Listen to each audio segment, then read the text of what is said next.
Kita coba lihat bagaimana ulama dulu mencoba melatih jiwanya. Ini nggak kuat Pak, saya nggak kuat ngikutin ini. Saya cerita aja ya. Imam Syarif Sakti 40 tahun menahan dirinya untuk tidak memakan atau mengkonsumsi sesuatu yang itu bersumber dari syahwatnya. 40 tahun Pak. Percaya karomah nggak? Percaya? Kalau ada orang zikirnya sudah istiqomah, tiba-tiba sajadahnya naik, percaya nggak? Percaya? Oke. Baru saya bacain Pak isinya. Kalau nggak percuma kita berceritain ya. Wa ruya rajulun jalisan fil hawa. Diperlihatkan satu waktu ada seseorang yang soleh, ketika dia berzikir sajadahnya naik. Jadi cerita sajadah naik bukan cerita 1001 malam doang. Aladin itu emang ada pak kejadiannya, cuma bukan pakai om jin ya. Faqila lahu bimanil tahada, wahai tuan yang soleh, dengan amalan apa engkau bisa mendapatkan derajat sehingga kalau zikir badanmu langsung naik? Apa jawaban beliau? Taraktul hawa fakharra lil hawa. Mirip ya, taraktul hawa, aku tinggalkan keinginan hawa nafsu, hawa. Fasakhara lil hawa, lalu Allah kemudian menundukkan hawa. Hawa itu udara, bisa melambung kayak avatar.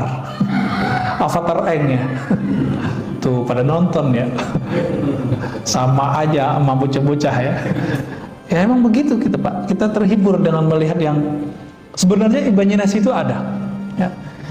Dulu saya punya seorang guru saya ini tinggal di rumah mertuanya, nggak kelihatan kerja, mertuanya marah, kesel sama dia, kayak jadi beban. Padahal banyak orang yang menghantarkan rezeki ke sana, ada yang berobat, ada yang minta doa, ada yang minta ngaji.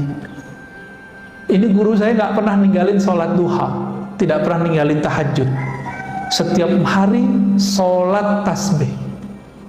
Ada yang setiap hari Pak sholat tasbih? Bawa tasbih aja enggak. Zikir pagi sore aja boro-boro. Ini tiap hari nih. Saya pernah ngikutin beliau waktu masih umur 12-13 tahun, sholat semalam 100 rakaat Pak, saya pernah ngikutin 100 rakaat. Untung ayatnya kuliah kulhu Pak, kalau enggak gempor juga kita ya. Di saat mertuanya bersuuzon, biasa orang kalau sudah umur agak tua kan kalau malam-malam bangun, jam 2 dia bangun mau buang air kecil, rumahnya rumah panggung, mau turun. Karena tempat zikir itu nggak ada bisa di kamar, dia zikir di belakang ruang tamu, masuk ruang tamu belakangnya. Ketika dibuka pintu oleh si mertua, dia lihat noleh kiri kanan, kaget. Pas ngeliat ke kanan, itu sajadah udah nyundul ke atas kepalanya. Jadi kepala orang yang duduk di atas sajadah, pas dilihat siapa? Dikira hantu Pak. Ternyata mantunya. Mau pingsan. Semenjak saat itu dia nggak berani lagi menyindir ya, ngata-ngatain. Di kampung saya itu kata-kata sindiran itu betul-betul dahsyat ya. Dunia kata-kata di sana tuh. Orang pinter ngomong situ ya. Sampai dosen kita di salah satu kampus di Jakarta, saya tanya, Prof, kok nggak pulang kampung? Oh nggak kuat, nggak tahan sama kritik orang kampung katanya. Udah biasa di sini dicium tangan, ya kan orang Jawa, orang Betawi, orang Sunda kan, jangankan guru ngaji, guru kimia aja dicium tangannya, ya kan? Tiba-tiba ada ustadz bilang cium tangan sama dengan menyembah guru, nisfus sujud. Ya. Dia nggak ngerti budaya, dia coba akal-akalin budaya orang dengan pemahaman yang dangkal. Nah ini yang kemudian jadi panutan orang hari ini. Nauzubillah min dzalik. Jadi ini kejadian Pak. Kejadian ada sejadah naik, tinggal dia jalanin aja terus sejadah sebenarnya. Ya.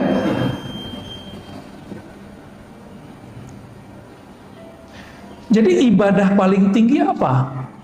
Bukan banyak sholat Pak. Apa ibadah paling tinggi? Zikir enggak juga. Ibadah paling tinggi melawan hawa nafsu. Itu ibadah paling tinggi.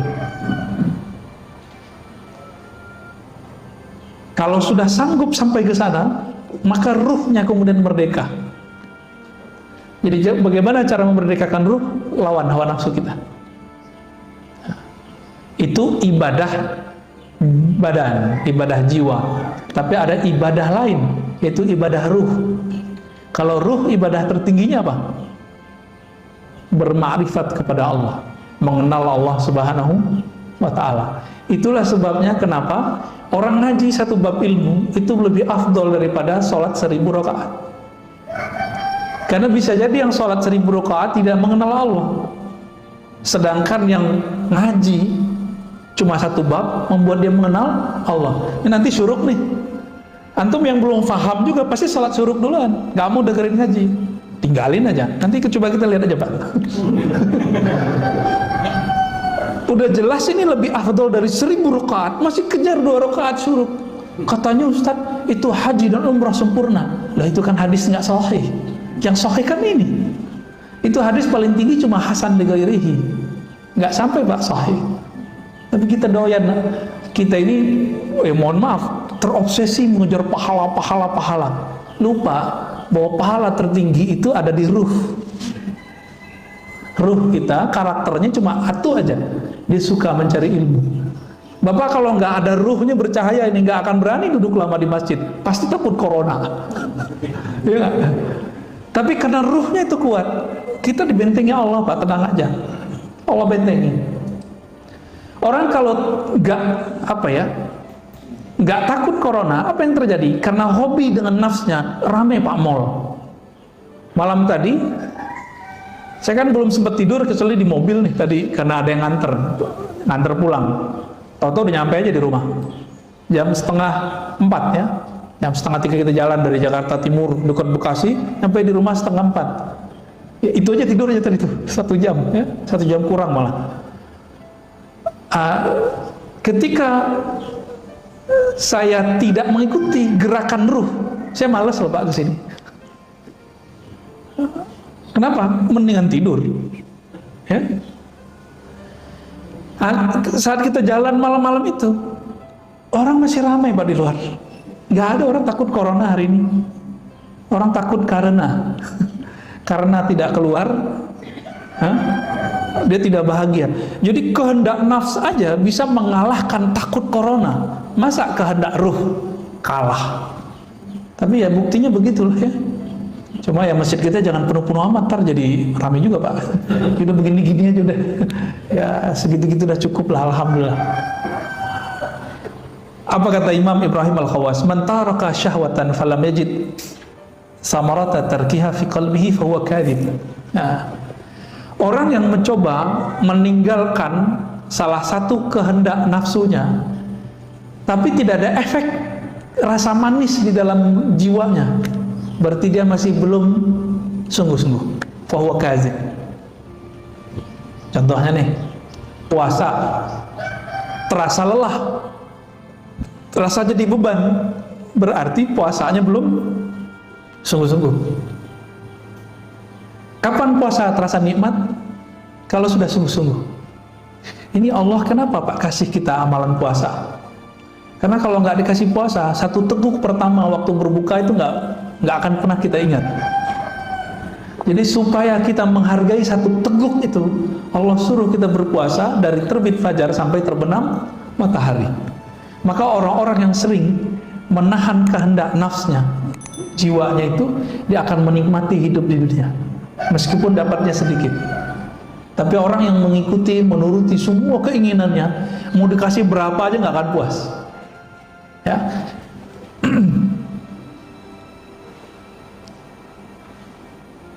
Maka beliau mengatakan ya, khalif nafsaka fi hawaha, maka berselisihlah dengan jiwamu sebagaimana dulu ya para nabi menyelisihi jiwanya. Jika tidak, maka seperti moyang kita, Nabi Adam itu tertarik mencicipi buah larangan itu kan karena Hawa, bukan Siti Hawa ya, Hawa besar. Jadi nggak usah disalahkan Hawa. Itu Nabi Adamnya penasaran gitu. Tapi itu semua skenario ya. Skenario kenapa? Sebelum itu terjadi, Allah sudah ngomong, Allah sudah sounding kepada malaikat. Hai para malaikat, aku hendak menjadikan khalifah di muka bumi. Lalu dibuatlah skenario perseteruan antara setan, iblis dengan Nabi Adam. Jadi kita nggak perlu menyalahkan Nabi Adam seperti yang terjadi dalam agama-agama lain. Ya, nggak usah Pak, santai aja kita. Ya, kalau nggak begitu kita nggak akan tahu masjid hari ini. Ya. Kalau nggak begitu kita nggak tahu apa nikmatnya tahajud. Nikmat nggak tahajud? Nikmat. Nah kalau yang udah ngerasain nikmat tahajud berarti udah berhasil meninggalkan nikmatnya tidur, syahwatnya tidur. Kurangi syahwatnya tidur, rasakan nikmatnya tahajud. Kurangi syahwat makan, rasakan nikmatnya makan. Ya. Kalau zikir itu enaknya mata dipejamkan atau dibuka? Dipejamkan. Dibuka atau dipejamkan? Dipejamkan. Kenapa? Semakin saya membuka, maka terganggunya banyak, Pak. Nah, untuk menikmati pandangan batin, tutup mata sejenak. Gitu caranya, tekniknya ya. Banyak teknik-teknik dalam berzikir. Nah, di sini sangat banyak butuh-butuh beliau, ya. Dan beberapa sudah saya sebutkan tadi. Dan beliau tutup dengan ayat ya Tuhan nafsul mutmainnah. Surat apa itu? Surah Al-Fajr bagian akhir. Wahai jiwa yang tenang, irji'i ila rabbiki radiyatan mardiyah. Langsung dapat undangan dari Allah. Pulanglah kamu ke sisi Rabbmu dengan rasa ridha dan diridhoi meskipun masih di dunia. Mereka ini yang disebut wali, Pak. Jadi wali Allah itu minimal dia radiyah mardiyah. Fadkhuli fi ibadi, lalu masuklah kamu ke dalam daftar hamba-hambaku. Maka wali-wali itu dia didaftarkan namanya di langit. Ya. Itulah sebabnya wali-wali itu nggak pernah kesepian walaupun terlihat sendiri. Ya. Wadkhuli jannati, masuklah ke dalam surgaku. Ya. Coba kan Nabi mengatakan Allah Ta'ala menciptakan neraka surga. Lalu Jibril disuruh melihat surga, lihat neraka. Lalu Allah bertanya, basa-basi, Jibril, menurutmu surga gimana? Apa kata Jibril? Hadis ini sahih, ada di riwayat Imam Nasai. Ya Rob, seandainya orang tahu apa isi surga, maka tidak ada yang akan lari darinya, pasti mengejar surga. Ditanya lagi, kalau neraka gimana? Maka pergi dia ngeliat neraka, balik. Ya Rob, seandainya orang tahu isi neraka, maka tidak akan ada yang berani mendekatinya. Lalu Allah ciptakan pada surga dikelilingi dengan hal-hal yang tidak disukai oleh jiwa kita, nafsu kita, disebut makarih. Wa huffatil jannatu bil makarih. Maka surga Allah balut dengan hal-hal yang tidak disukai oleh hawa nafsu. Wa huffatin naru bisyahawat. Lalu Allah balut, Allah hiasi neraka itu dengan syahwat-syahwat, keinginan-keinginan rendahan. Lalu Allah tanya lagi Jibril, apa kata Jibril? Ya Rabb, kalau begini balutan surga, mungkin gak ada yang sanggup memasukinya. Ngelihatnya langsung pergi. Dilihat lagi neraka, apa kata Jibril? Ya Rabb, kalau begini gak akan ada yang selamat. Tuh bahaya gak, Pak? Jadi kalau bukanlah karena rahmat Allah pada diri kita, kita gak selamat. Jadi walaupun kita sekarang taat atau apapun, jangan pernah merasa diri kita yang taat. Semuanya rahmat dari Allah. Bisa keluar dari maksiat itu karena rahmat bukan? Atau karena kita hebat? Saya yakin bukan karena kita hebat, Pak. Sehebat-hebat orang, sehebat-hebat Barsisa. Barsisa itu tadi sama. Itu zikir ngawang deh.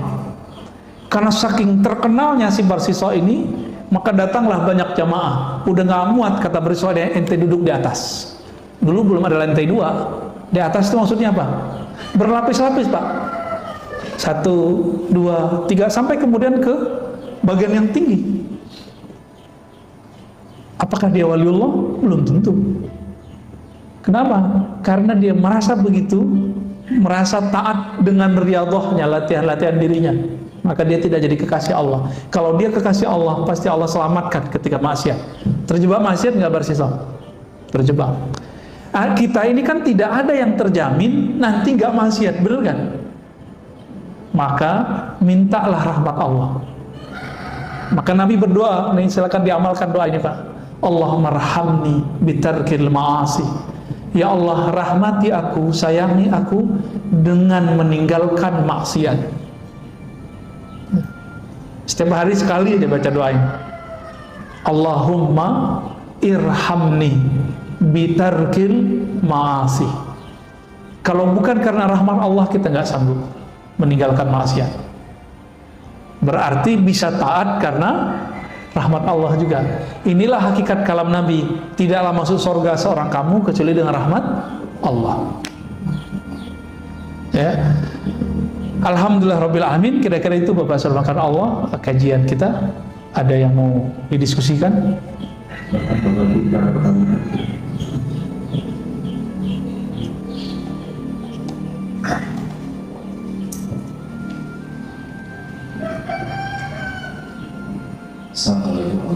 Assalamualaikum. Kan ada istilah yang tahu bagi itu adalah biasanya wajibnya. Pertama sekarang di daerah digitalisasi dengan informasi ini sekolah bagi itu menjadi interpretasi kewaliannya.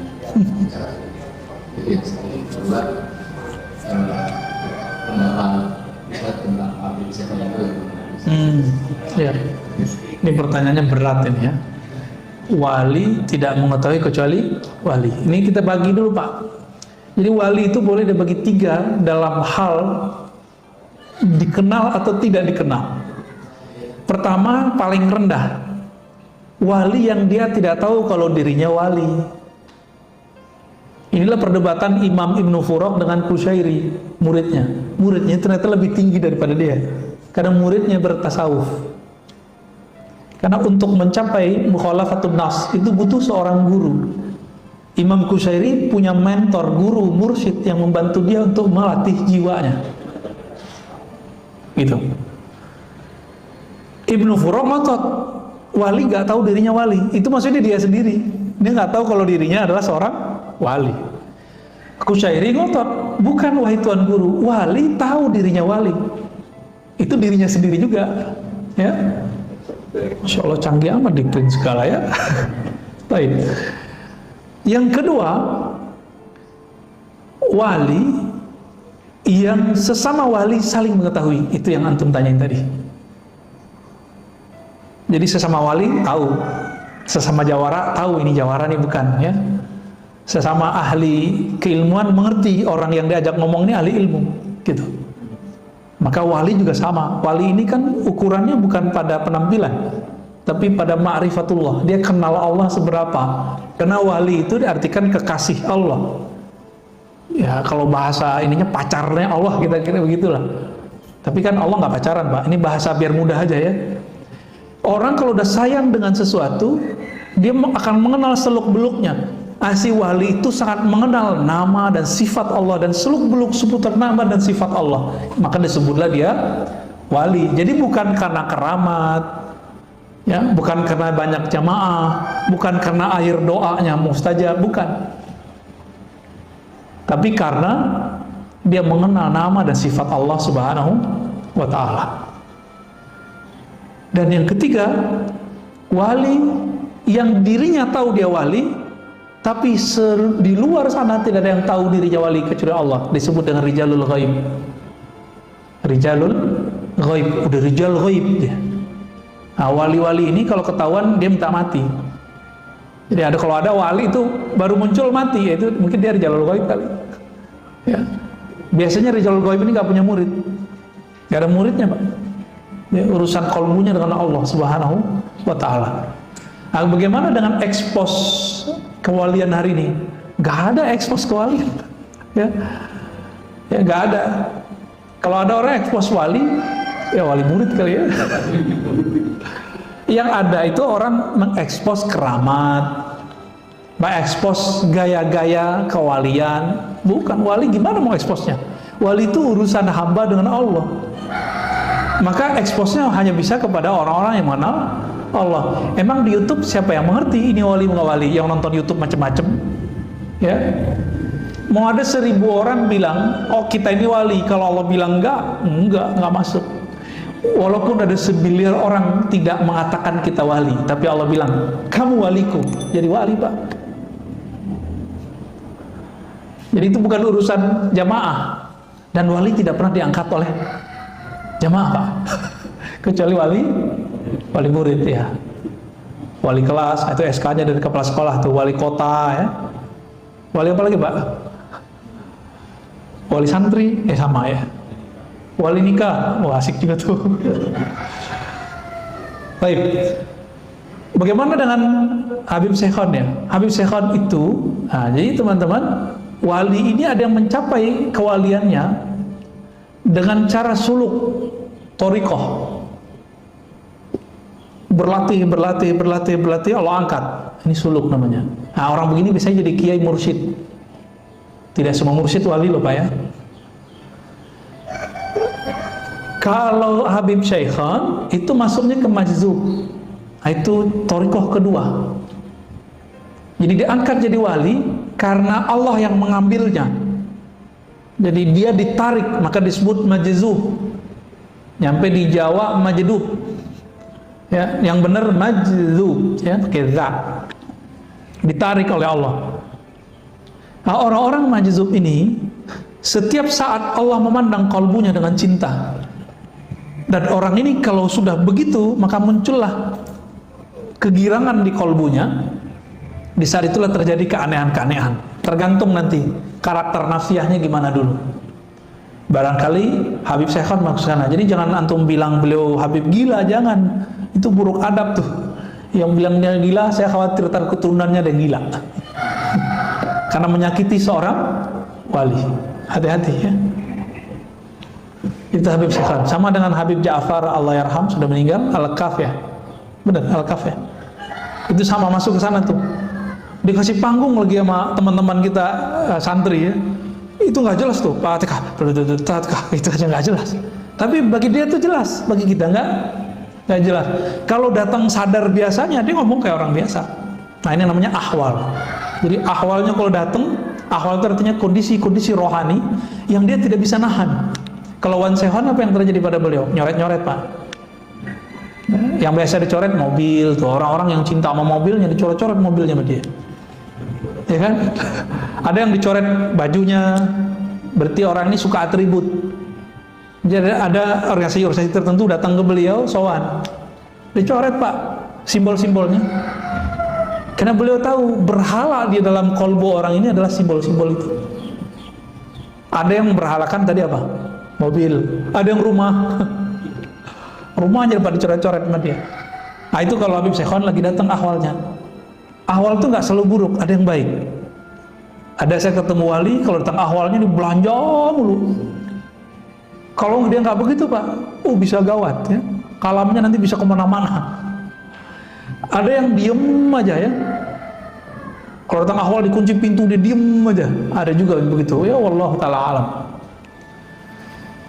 Pertanyaannya yang Ustadz izin bertanya, bagaimana dari Bu Dewi Yespita, bagaimana cara melawan rasa ngantuk yang sangat kuat saat tahajud walaupun sudah berwudu berulang kali? Gimana nih? Tidurnya lebih awal. Betul, tidurnya lebih awal, itu satu. Yang kedua, kurangi karbo. Karena karbo itu isinya gula. Kalau dalam tubuh ini banyak gula, glukosa, kita bawaannya tidur terus.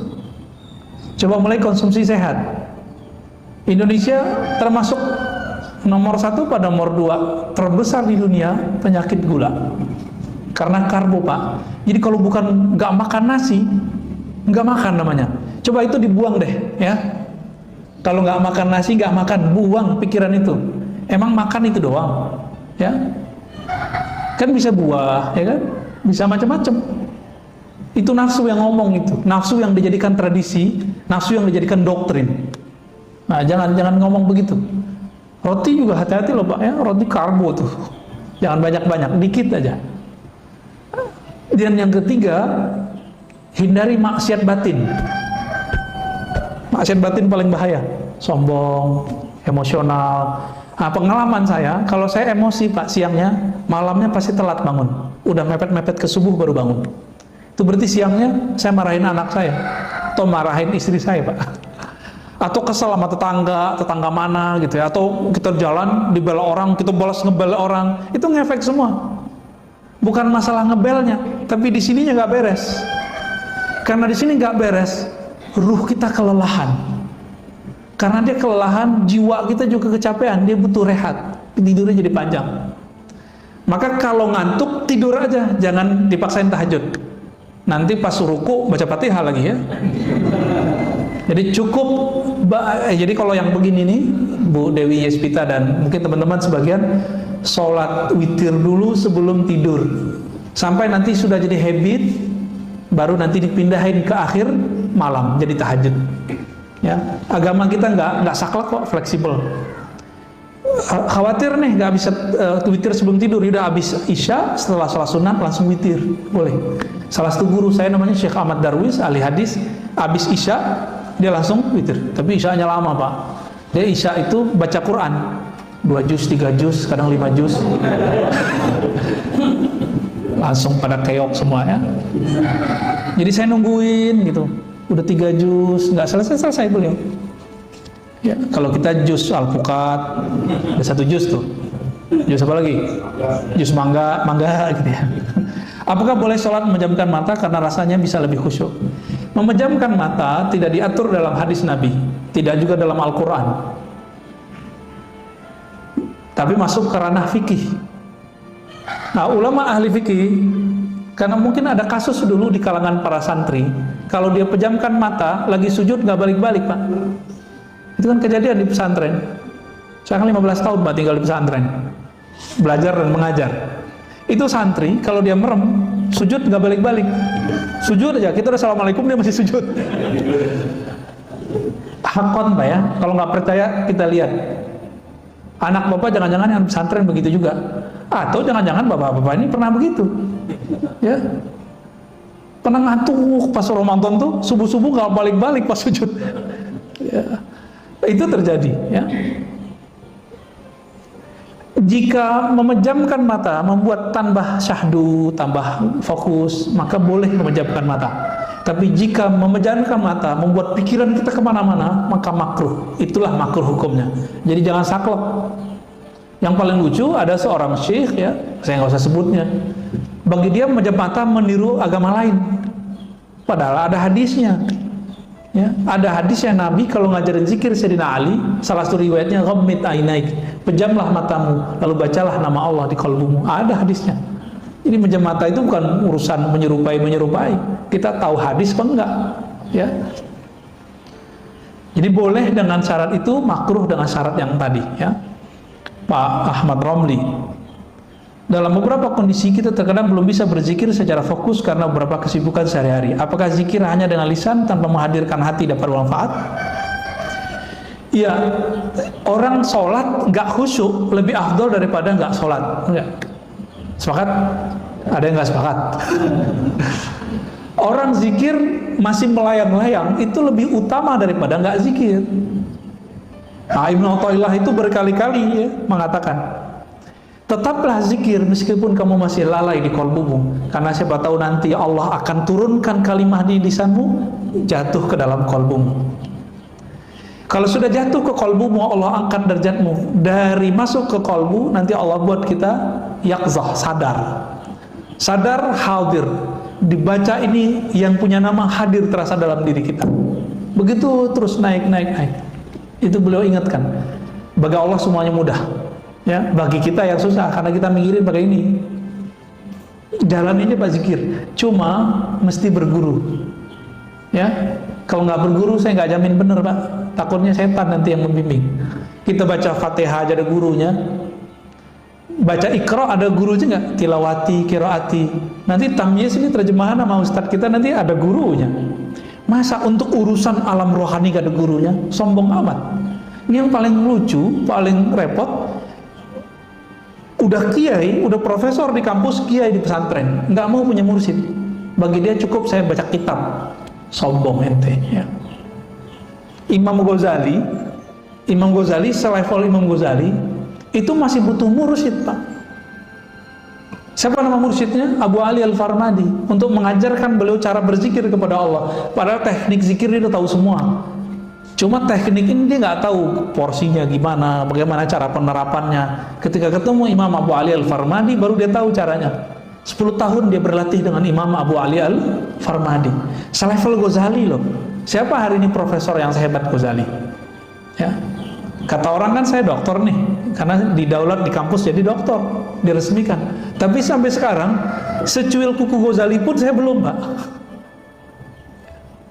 Potong nih rambut Ghazali, belum sampai saya pada ke makom itu. Saking mulianya ilmu Imam Ghazali itu. Ya. Tapi hari ini orang banyak su'ul adab kepada beliau. Cuma karena Imam Ghazali itu menukil beberapa hadis yang dhaif dan tidak sahih dalam Ihya, itu Imam Ghazali dikecengin. Ya, berani Pak, anak-anak muda baru tamat S1, baru gelar LC, SAG, sarjana alam gaib, ya. LC langsung ceramah, MA, doktor mending. Itu berani hari ini ngata-ngatain seorang Imam Ghazali. Dia nggak ngaca dia. Dia cuma ngikutin kata seorang fulan yang meneliti kitab Ghazali, dia kemudian ikut mengata-ngatai Imam Ghazali. Dia sendiri nggak meneliti kok. Saya 2006 masih S1 itu meneliti kitab Imam Ghazali itu. Ternyata nggak seperti yang diceritakan orang. Pas saya teliti, nggak nyampe 100 hadis palsunya, nggak nyampe 50 bahkan, ada sumbernya semua. Cuma si pengarang-pengarang setelah beliau nggak ketemu riwayat itu, ketemulah 300 hadis tidak ada sumber. Pengarang Imam Iraqi, Imam Subki, tapi belakangan kan enggak. Ya. Jadi tetap zikir lisan meskipun tidak hadir hatinya. Coba cari guru nanti bimbing antum insyaallah. Terakhir, apakah masuk surga, masuk neraka itu takdir mubram? Mubram itu takdir yang tidak bisa dirubah. Enggak. Masuk surga, masuk neraka itu takdir mu'allaq, masih digantung oleh Allah, kehendak Allah. Tapi ingat, Allah punya hak yang unlimited, namanya jaiz. Kita kalau belajar sifat Allah, ada yang wajib, ada yang mustahil, ada satu lagi Pak, jaiz. Jaiz ini meliputi semua nama-nama dan sifat Allah. Jadi Allah tidak ada yang boleh mensetirnya. Allah itu bebas. Nah, maka dikatakan dalam hadis yang Ibnu Mas'ud, ada orang beramal seperti amal ahli surga, tapi telah ditetapkan di sisi Allah dia beramal dengan ahli neraka, mati masuk neraka. Ibnu Daqiq al-Id menemukan apa sebabnya? Urusan kolbu. Jadi dia taat baru di zahirnya, belum taat sampai ke dalam kolbunya. Nah, kita meminta kepada Allah, semoga kita yang hadir pagi ini, yang mengikuti kajian ini, baik dekat ataupun jauh, termasuk orang-orang yang mampu mengendalikan hawa nafsu kita dan mendapatkan rahmat dari Allah. Pendosakah kita, taatkah kita? Semoga rahmat itu selalu bersamai. Amin ya rabbal alamin. Wassallallahu ala nabi Muhammad, subhanakallahumma wa bihamdika, asyhadu an la ilaha illa anta, astaghfiruka wa atubu ilaik. Wassallallahu ala nabi Muhammad walhamdulillahi rabbil alamin. Assalamualaikum warahmatullahi wabarakatuh. Alhamdulillah rabbil alamin. Hamdan yuwafi ni'amahu yukafi'u mazidah. Asyhadu an la ilaha illallah. Asyhadu anna Muhammadan abduhu wa rasuluh. Allahumma salli wa sallim wa barik ala sayyidina Muhammad sayyidil awwalin wal akhirin, sayyidil qawnain, wa ala alihi wa ashabihi wa li baitihi wa dhurriyyatihi ajma'in, wa ba'd. اللهم بك أسبحنا وبك أمسينا وبك نحيا وبك نموت وإليك النشور. اللهم إنا نسألك خير هذا اليوم وخير ما فيه وخير ما بعده، ونعوذ بك من شر هذا اليوم وشر ما فيه وشر ما بعده. بسم الله الذي لا يضر مع اسمه شيء في الأرض ولا في السماء السميع العليم. بسم الله الذي لا يضر مع اسمه شيء في الأرض ولا في السماء السميع العليم. بسم الله الذي لا يضر مع اسمه شيء في الأرض ولا في السماء السميع العليم. Baik Bapak Ibu Saudara yang makan Allah, kita masuk ke kajian hikam. Hikmah yang akan kita baca pada pagi ini mengenai kriteria guru rohani. Dalam bahasa ahli zikir disebut mursyid atau disebut murabbi. Ya, kalau bahasa kita kiai, kiai rohani. Kiai banyak, tapi yang membimbing kita siapa? Ini yang disebut murabbi, ya, atau mursyid. Sebelumnya mari kita mulai kajian ini dengan keberkahan surah Al-Fatihah. Semoga Allah membuka hati ini, pikiran ini, dan kebaikan-kebaikan di bumi ini. Al-Fatihah. A'udzubillahi minasyaitonir rajim. Bismillahirrahmanirrahim.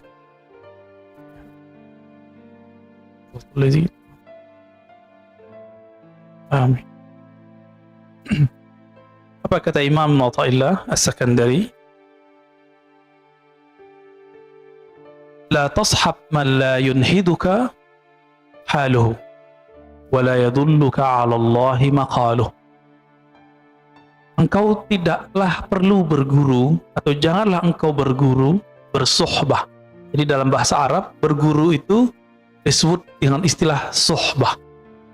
Suhbah itu artinya kita bersahabat karib, dekat dengan seseorang yang mana kalau dia berbuat sesuatu, perbuatannya itu memberi efek ke dalam diri kita. Disebut dengan suhbah. Apa kata beliau? Jangan engkau bersuhbah, bersahabat dengan orang yang halnya, keadaannya dia tidak yunhiduka, tidak menumbuhkan nahdah. Apa arti nahdah? Kebangkitan rohani.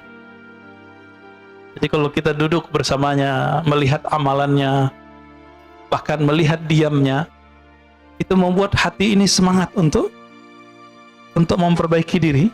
Nah, berarti sudah mulai ketemu nih gurunya siapa. Jadi ketemu dia, kita kemudian sibuk dengan memikirkan bagaimana membersihkan diri, bukan untuk menjudge orang lain. Nah, ini coba hati-hati. Kalau ketemu guru, ketemu dia, bikin kita ingin mencari pisau, mencari senjata untuk nyalahin teman. Itu bukan guru antum yang hakiki. Ya, itu setan berbaju ustadz. Mohon maaf ya. Jadi setan itu bajunya banyak, Pak. Pada waktu menggoda Sayyidina Adam, itu setan mengatakan, inni laka nasihun amin. Aku ini wahai Adam, nasih, pemberi nasihat, guru, kira-kira begitu. Guru yang amin, yang terpercaya. Kenapa Nabi Adam kemudian terpedaya? Karena Nabi Adam tahu iblis itu sudah ribuan tahun menjaga surga. Maka nasihun amin itu kalimat pendek, maknanya, hei Adam, saya ini sudah ribuan tahun di surga. Nama Arabnya iblis apa? Iblis itu gelar, Pak. Nama Arabnya Haris, penjaga surga. Nama bahasa Aramaiknya, bahasa Ibrani lamanya Azazil. Azazil itu ditulis dalam tafsir Ibnu Katsir dan tafsir-tafsir yang lain. Ternyata iblis itu ketika menggoda orang gak pakai kata-kata kotor, dia pakai kata-kata yang lembut. Nasihun amin. Jadi gak ada iblis ngomong kasar, gak ada. Iblis pasti ngomongnya lembut, pakai ayat, pakai dalil. Hati Pak, ya, pakai ayat, pakai dalil. Sangat terbayang saat itu. Sangat mudah membayangkan bagaimana iblis menyerupakan dirinya seperti orang yang ahli motivasi, kiai yang sudah lama di surga, ingin menggurui nenek moyang kita, kakek moyang kita, Sayyidina Adam alaihissalatu wassalam. Nah, berdasarkan ini, Imam bin Athaillah tidak memulai perguruan, kita berguru kepada orang melewat kalamnya. Jadi berguru kepada orang itu dengan halnya lebih awal. Apa halnya dia? Hal itu, Bapak Ibu yang makan Allah, artinya sesuatu yang berubah darinya. Jadi orang ini kalau dia berubah, bagaimana perubahannya? Apakah kalau dia berubah kondisinya, halnya dari duduk ke berdirinya, dari diam ke berbicaranya, membuat kita terkoneksi kepada Allah, semangat untuk beribadah, atau tidak? Dia kalau beramal sesuatu membuat kita terinspirasi untuk mengamalkannya atau tidak? Kalau iya, berarti dialah murabbi kita. Dialah mursyid kita. Itu. La tashab man la yunhiduka haluh. Kamu tidak perlu berguru kepada orang yang halnya dia tidak membuat kamu bangkit. Wa la yadulluka 'ala Allahi maqaluh. Kalau dia berkalam, kalamnya tidak menunjukkan engkau ma'rifatullah, mengenal kepada Allah. Nah, ada orang kalau kita berteman sama dia bikin kita semangat. Separuh dari syarat kemursyidan ada pada dia. Tinggal yang satu lagi. Apakah kalamnya berisi ma'rifatullah? Maka kesempurnaan seorang mursyid, seorang murabbi itu buah bibir di sini. Buah bibir di sini, Pak. Jadi setinggi-tinggi makom seseorang, katanya nembus langit, katanya nyantri di langit, terserah dia. Nanti ketika dia berkalam, apa kalamnya? Ini yang paling penting, Pak. Karena kalam itu tanpa dia sadari dia bisa naik ke atas lagi, atau dia Allah taruh ke tempat yang lebih rendah. Begitu dikatakan dalam riwayat Imam Al-Bukhari. Jadi banyak orang berbicara, dia tidak sadar kalamnya ini membuat makomnya naik. Tapi juga banyak orang tidak sadar ketika dia berbicara, kalamnya membuat Rasulullah tidak mau lagi memandangnya. Termasuk orang berbohong atas nama Nabi Shallallahu Alaihi Wasallam itu haram hukumnya. Secara rohani dia sudah di blacklist, nggak masuk ke dalam daftar aulia. Apalagi kalau tidak tobat kepada Allah Subhanahu Wa Taala. Ini lagi banyak ini ya. Mohon maaf Pak. Dulu di masa tabi'in, ada seorang tabi'in ingin menjilat, menghibur seorang raja, khalifah dari Bani Umayyah. Si khalifah ini suka main burung. Untuk menghibur sang raja, apa kata dia? Rasulullah SAW mengatakan bla bla bla bla, terakhir main burung. Untuk menghibur raja. Sekarang raja bukan presiden. Di negeri demokrasi, raja itu umat, masyarakat. Maka orang akan menjilat umat cuma untuk menyenangkan hati umat. Dalam ilmu hadis, orang begini mesti dipecat secara rohani. Ya, gak boleh lagi. Dia bukan dataran para wali. Dia pembohong atas nama Rasul, maq'adahu minan nar. Tempat tinggalnya pasti neraka kalau dia nggak tobat.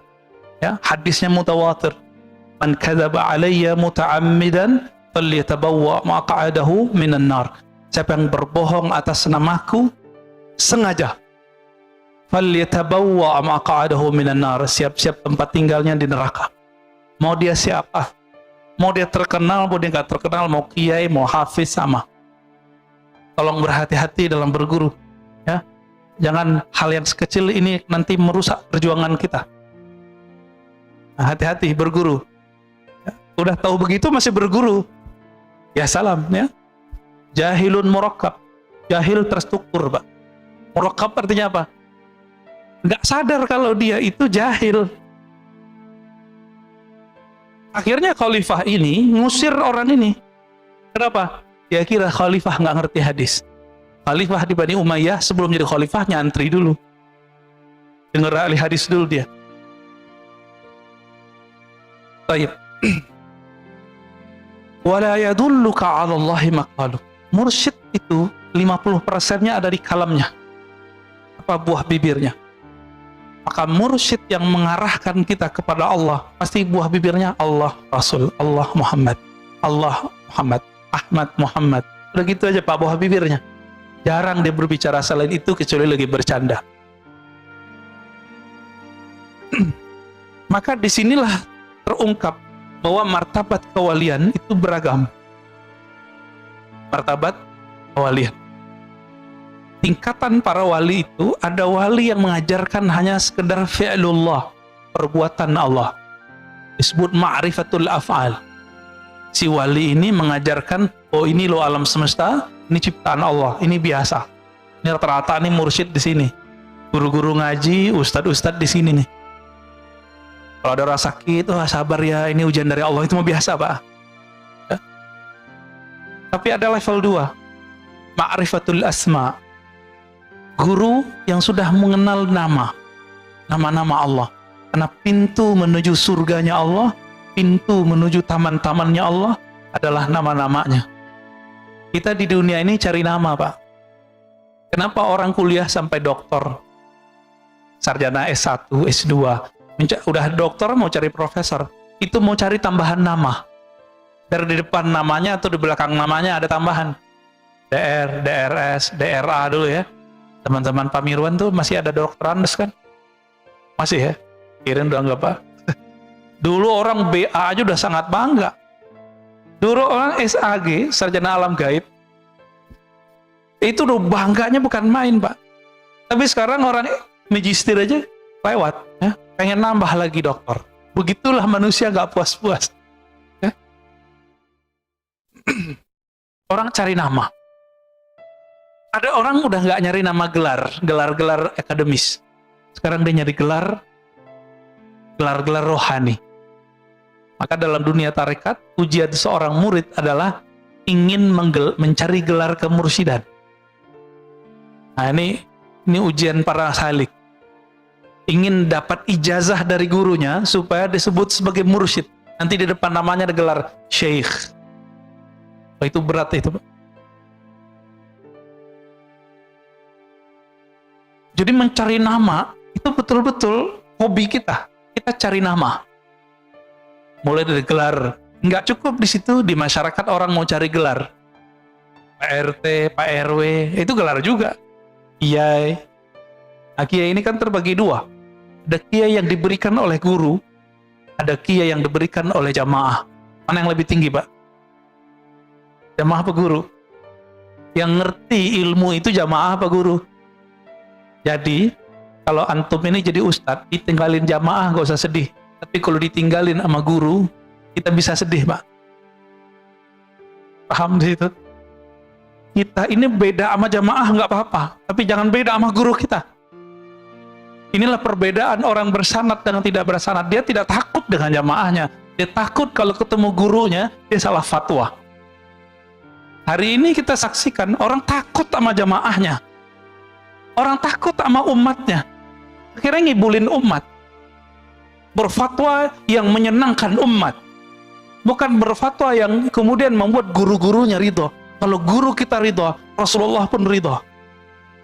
Kalau Rasulullah ridho, pasti Allah pun ridho. Ini yang saya sebut tadi. Jika dulu orang menjilat kepada raja-raja, karena dulu monarki di zaman Bani Umayyah, sekarang raja itu rakyat, umat. Maka orang sekarang kan menjilat kepada umat, mencari popularitas. Takut ratingnya jatuh, takut nggak dipanggil ustadz lagi, takut nggak ngajar lagi. Maka dia berbohong atas nama Rasul, berbohong atas nama Allah Subhanahu Wa Taala. Naudzubillah min dzalik. Jadi hati-hati cari guru, jangan merusak rohani kita cuma karena kita berguru kepada orang seperti ini. Bapak Ibu makan Allah. Satu kali Nabi SAW ditanya mengenai man khairun nas. Di riwayat lain, man awliyaullah. Siapakah manusia terbaik? Siapakah wali-wali Allah? Apa kata Nabi? Yang orang-orang yang jika engkau pandang mereka, memandangnya, membuat kita teringat Allah Subhanahu Wa Taala. Berkumpul dengan mereka, berkalam-kalam dengan mereka, membuat hati kita terarah menuju Allah Subhanahu Wa Taala. Maka dikatakan dalam kitab ini, ya, Imam Az-Zarruq, Imam Ibnu Ajibah. Apa kata beliau ketika menjelaskan kata kalimat di hikam? Was-suhbah fit tariq amrun kabir. Berguru itu dalam menjalani atau menempuh jalan kepada Allah itu amrun kabir. Ada perkara yang sangat penting. Kita kenapa memilih anak untuk masuk sekolah A, sekolah B, padahal kurikulumnya sama? Karena kiainya, karena gurunya, karena ustadznya. Bener nggak? Kita mau bayar mahal cuma karena di sini ada sistem yang bagus, gurunya disiplin. Untuk anak, untuk kesusahan dunia kita begitu, Pak. Untuk akhirat begitu nggak? Ya, tepat nggak berguru? Inilah makna dari kalam beliau. Oleh karena itu muncullah suatu kalimat dari Abu Yazid Al-Bustami. Ini bukan hadis ya. Ini kalam ulama salafus saleh, wafat 261 Hijriah, sezaman dengan Imam Muslim.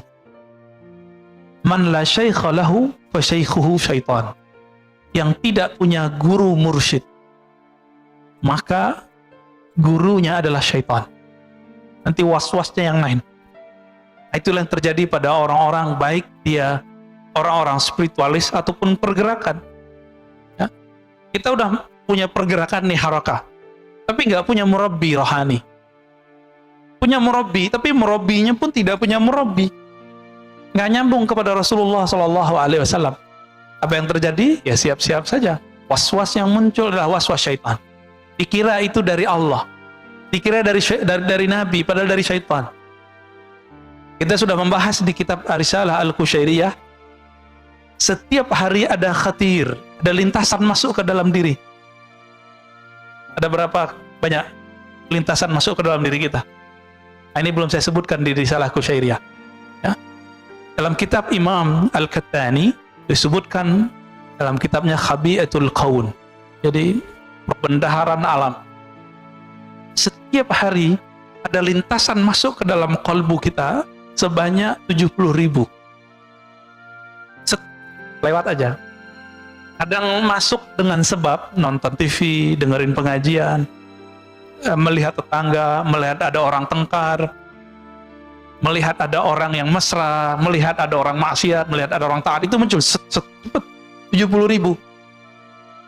Sedangkan jam kita cuma 24 jam. Tinggal dihitung Pak berapa detiknya itu. 70.000 masuk setiap hari. Kalau itu tidak dibarengi dengan cahaya kalbu, maka lintasan ini belum tentu dari Allah. Jika lintasan itu dari Allah, ciri-cirinya bertambah ma'rifatnya kepada Allah. Dia mengenal Allah lebih banyak. Nomor 2, jika itu berisi perintah kebaikan, maka dia dari malaikat. Jika itu bersumber dari diri kita, biasanya tumbuh syahwat. Jika bersumber dari syaitan, dari iblis, maka yang terjadi apa? Bertambah syak dan was-was. Bertambah sombong. Nah, ini tadi saya cerita tentang Nabi Adam. Nabi Adam yang goda siapa? Bukan setan Pak, langsung engkongnya. Siapa?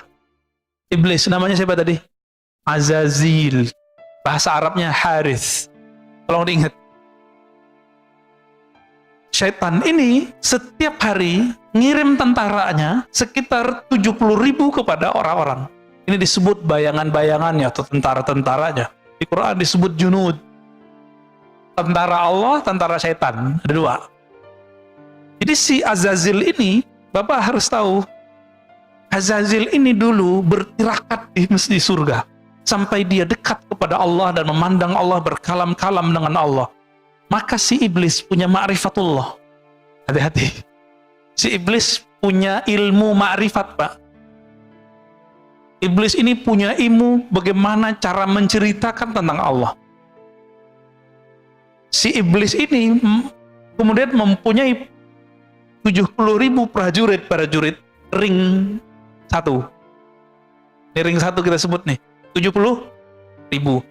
Ini ring 1 ini Bapak Ibu yang makan Allah, jika Azazil tugasnya menggoda para nabi, maka ring 1 ini tugasnya ngapain? Menggoda para wali. Jadi wali-wali Allah itu dikirimin kepada mereka kalam-kalam yang dulu didapat oleh Azazil waktu dia bertirakat di surga. Hati-hati Pak. Ya. Jadi tidak semua kalam-kalam rohani yang didapat oleh seseorang, meskipun itu tentang Allah, itu semuanya dari Allah. Siapa tahu dari iblis. Tapi yang dikatakan iblis benar nggak? Jika itu tentang bab hakikat, dia benar. Nih, coba kita bilangin, kita kasih tahu. Iblis pun nggak berani berbohong tentang hakikat, Pak. Nggak berani bohong. Jadi kalau dia cerita tentang keesaan Allah, keindahan Allah, itu dia nggak berani bohong.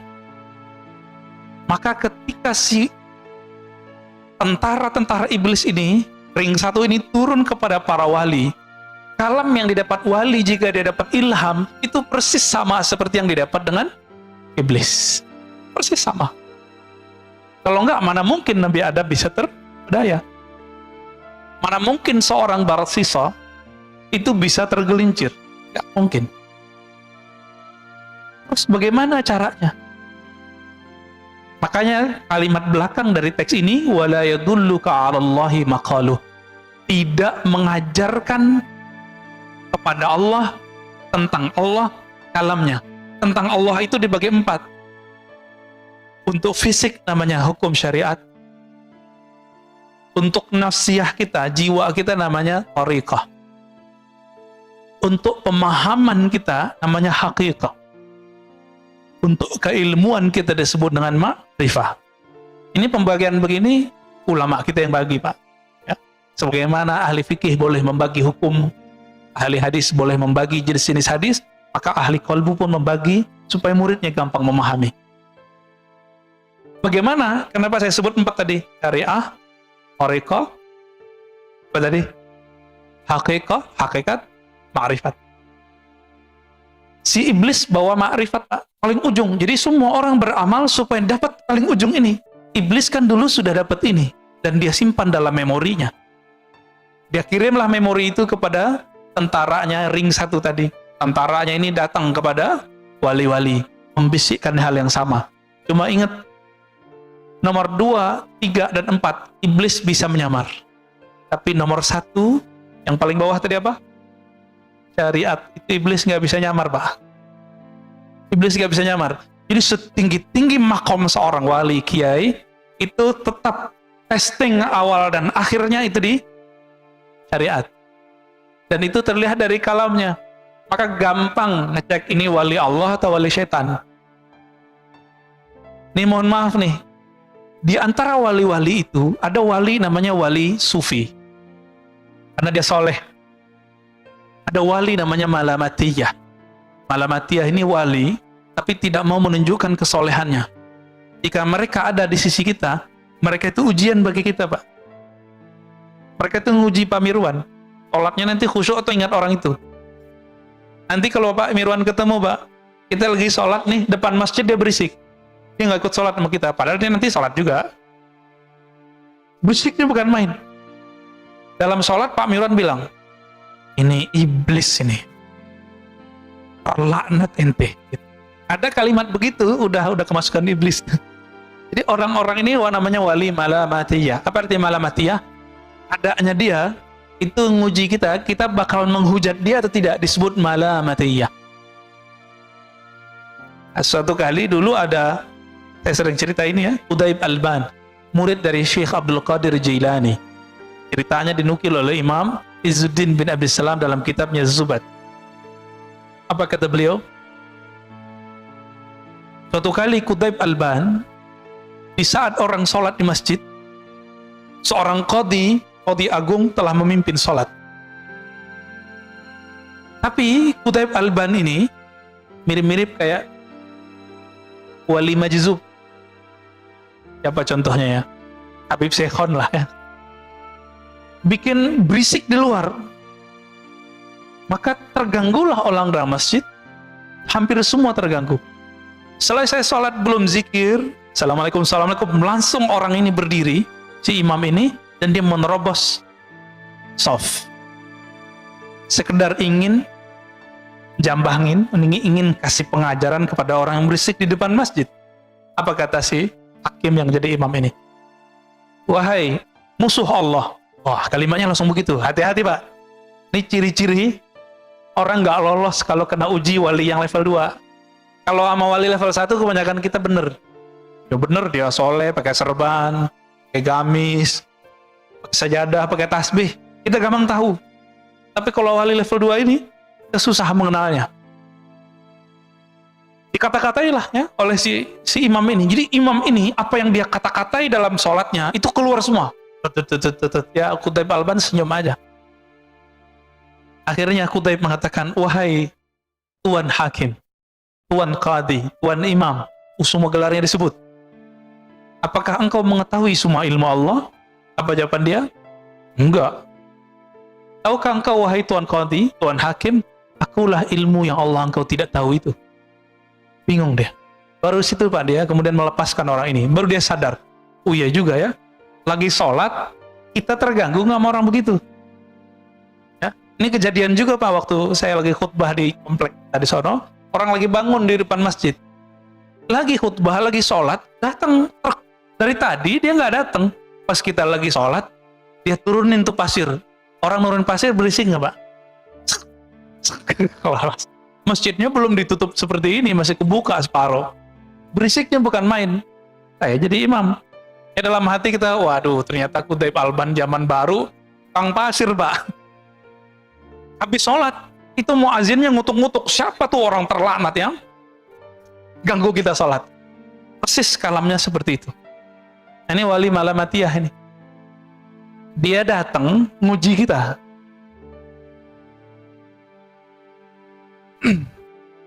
Tapi ada wali yang ketiga, wali setan. Ya, wali setan hati-hati Pak. Alamnya ma'rifat, ma'rifat, ma'rifat, ma'rifat, ma'rifat. Diuji sedikit dengan syariat, dia kemudian mulai menghindari. Wali itu kalau seandainya, ini mohon maaf, seandainya Bapak Ibu ketemu dia tidak sholat, belum tentu dia nggak sholat. Kalau wali bener ya, kita ketemu dia kelihatan nggak sholat sama kita. Itu belum tentu dia nggak sholat Pak. Gimana maksudnya? Ini seperti Quthaib Alban tadi. Masih ingat kisah Uwais Al-Qarni yang tidak sempat pergi haji, lalu semua bekalnya dia kasih ke temannya. Ketika temannya pulang, temannya mengatakan apa? Selamat ya ente haji mabrur. Jadi temannya menyaksikan bahwa dia tawaf di Masjidil Haram. Apa itu Pak? Jadi wali-wali Allah ini salah satu khususan mereka, Allah buat diri mereka bisa mecah. Entah malaikat kah nanti yang jadi wakilkan. Ini bukan khurafat Pak, kita sudah banyak kitabnya. Ya? Dan zaman ini juga ada. Nggak usah jauh-jauh. Saya punya teman, baru belajar salawat, kangen Raudhah.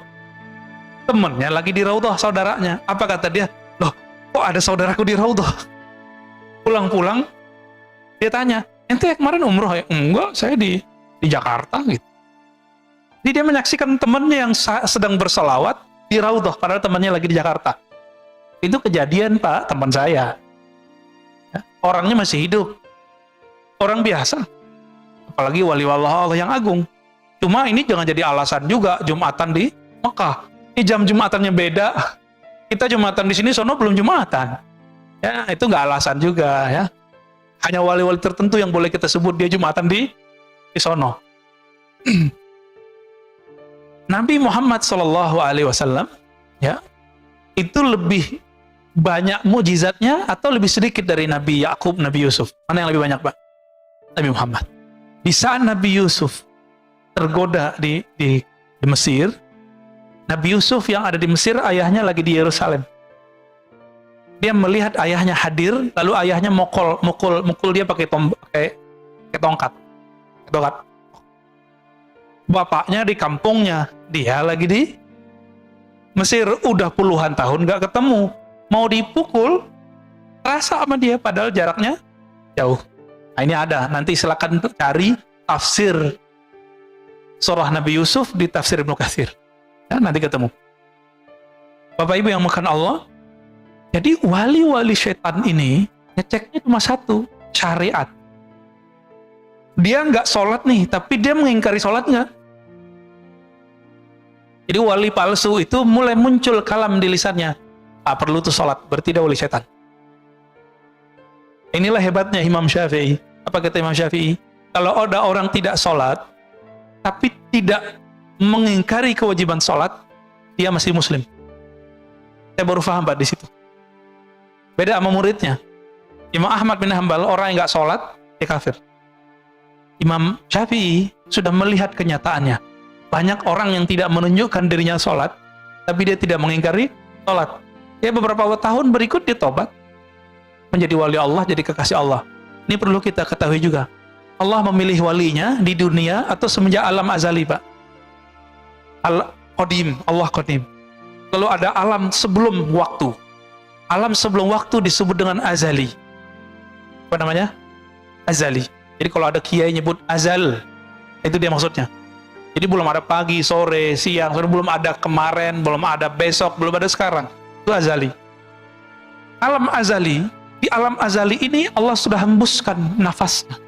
Maka muncullah cahaya. Dan Allah sudah tetapkan siapa yang jadi wali-walinya. Jadi walaupun ini di dunia ini orangnya sekarang maksiat, selama dia tidak mengingkari syariat dengan kalamnya, maka dia mungkin nanti bisa jadi wali Allah. Bapak masih ingat kisah Fudail bin Iyad? Itu perampok, Pak. Fudail bin Iyad itu perampok. Jadi dia kalau ada orang lewat, ya mirip-mirip kayak apa tuh kalau sekarang tempat yang sepi terus ada yang jambret gitu ya. Mirip-mirip begitu. Ini Fudail. Tapi karena rohnya adalah bibit kewalian, ada satu saat membuat dia nanti jadi titik baliknya, dia menjadi kekasih Allah Subhanahu wa Ta'ala. Junaid al-Baghdadi itu jadi kekasih Allah karena apa? Titik baliknya, rohaninya sudah jadi wali tapi dia belum sadar. Junaid ini kan pegulat. Dia pegulat, Pak. Jadi kalau gulat Pak Mirwan sekali sentil jatuh ya. Junaid. Jadi kalau sekarang jawara lah. Suatu kali untuk hal yang lebih besar, hadiahnya gede, dia berlawanan dengan seorang Habib zuriat Rasul. Apa kata zuriat ini udah tua? Junaid masih muda. Maka wali ini bisa saya jadi muda. Hei Junaid, ente tahu nggak siapa saya? Saya adalah zuriat Nabi. Saya banyak hutang, saya banyak anak. Saya butuh fulus untuk bayar hutang dan memberi anak saya makan. Nanti kalau ente sayang sama Nabi, sayang sama zuriat Nabi, pura-pura kalah ya. Oh berat Pak, mau dapat ribuan dinar, tapi dia harus ngalah. Akhirnya dia pura-pura jatuh dan pura-pura kalah. Disitulah dia jadi wali. Ketika dijatuhkan, di situ Allah kemudian angkat kalbunya, karena dia mencintai zuriat Nabi Sallallahu Alaihi Wasallam. Mencintai zuriat Nabi belum tentu kita mengikuti kalamnya, belum tentu kita mengikuti perbuatannya. Cinta aja. Apa kata Nabi? Hibbu ahla baiti hubban li. Cintai ahlu baitku karena engkau mencintaiku. Batas itu. Jika ahlu bait ini tidak ikut Nabi, kita nggak ikut. Kita nggak ada urusan. Inilah makna ya. Man la syaikha lahu fasyikhu syaitan. Yang tidak berguru, gurunya syaitan. Dia sudah tahu cara ngecek ini orang wali Allah, wali malamatiyah, wali sufi, wali malamati, dan wali syaitani. Apa bedanya? Dia ingkar syariat atau tidak? Dengan kalam, Pak. Ini di kalam, bukan di perbuatan, tapi di kalam. Jadi mau dia bermaksiat 70.000 kali setiap hari, selama dia tidak menghalalkan maksiatnya, dia bisa berbakat jadi wali. Tapi mau dia sholat 1000 rakaat, kalamnya kalam ma'rifat, setiap hari bermajelis dengan Allah, tapi dia bilang sholat tidak wajib, yang halal haram. Udah Pak, itu wali setan. Dari mana kita tahu? Kita tahunya dari kisah Syekh Abdul Qadir Jilani. Datang kepadanya setan berupa cahaya, setan yang ring satu tadi, membawa ma'rifat iblis, ma'rifat iblisiyah, dengan semua kalam-kalam yang mirip dengan kalam yang didapat oleh para nabi dan para wali yang lain. Tapi di ujung, jadi ini berhari-hari, bahkan bertahun-tahun, Syekh Abdul Qadir Jilani dapat kalam-kalam rohani, isinya ma'rifat, itu dia terima, iya.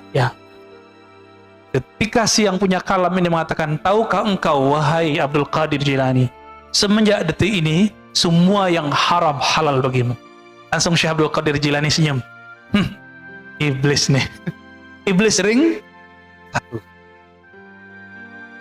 Tapi Imam Junaid ditanya, mungkinkah seorang wali berselingkuh? Mungkinkah seorang wali bermaksiat? Mungkinkah seorang wali terjebak korupsi? Mungkin. Selama dia tidak menghalalkan itu. Selama dia tidak menghalalkan itu. Itulah rahasianya. Kenapa pembohong atas nama Rasul langsung tempatnya di neraka, Pak? Karena di kalam. Di kalam ini penting sekali.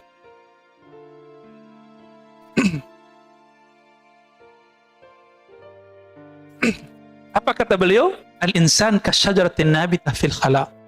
Ruhnya manusia itu, nafs jiwanya manusia itu seperti biji pohon yang tumbuh di tempat yang sepi, di tanah yang tidak ada yang punya. Kalau dia tidak punya guru, ibarat si biji itu kemudian tidak dipindahkan ke tempat yang bagus, lalu tidak dipupuk, tidak dirawat, tidak dipotong rumput-rumput yang ada di sekitarnya, tidak digemburin tanahnya. Kira-kira kalau itu padi, kalau itu jagung, jagungnya berbuah, ada isinya nggak?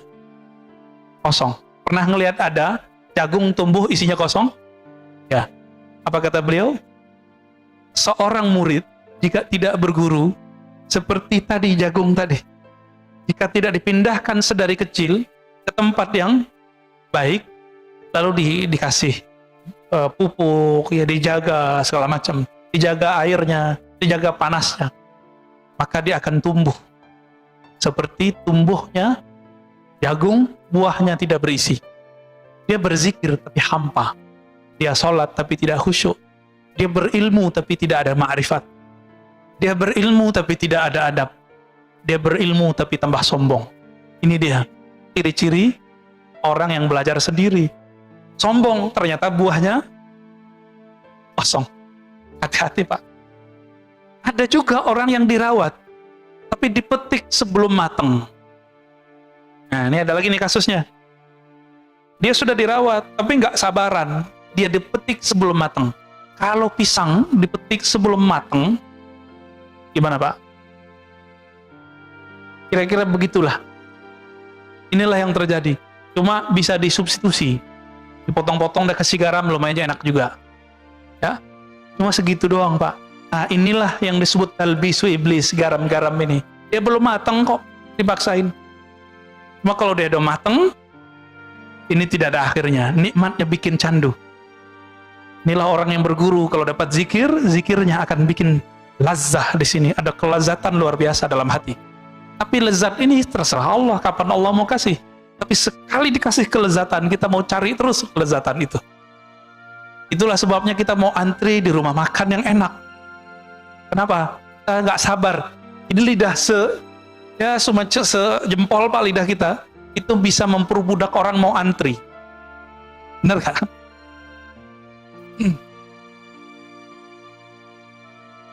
Itulah sebabnya Bapak yang melakukan Allah, orang-orang yang tidak berguru meskipun bijinya bagus nggak jadi.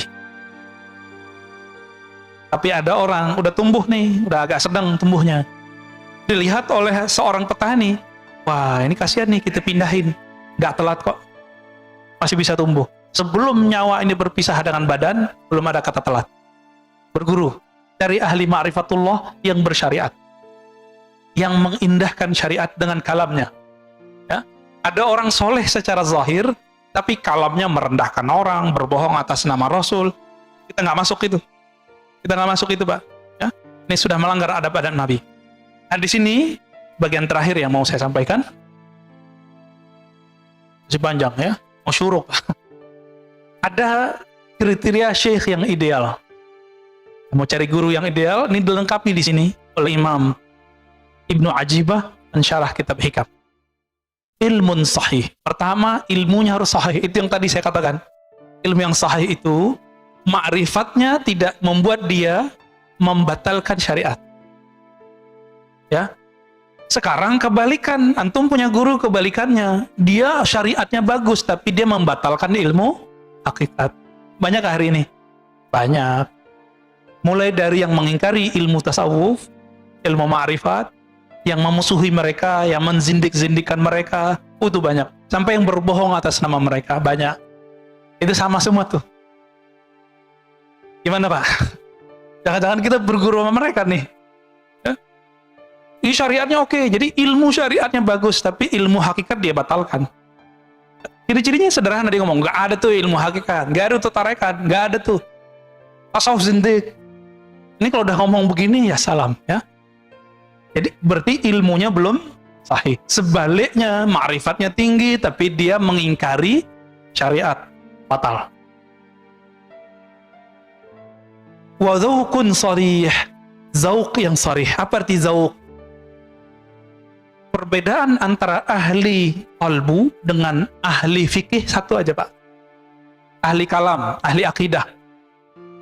Ahli akidah, ahli tauhid itu sering bercerita tentang Allah beristawanya gimana, turunnya gimana, sifatnya berapa, sifatnya begini, sifatnya begitu, takwil boleh atau tidak, pembagian tauhid. Namanya orang ahli tauhid, ahli di teori.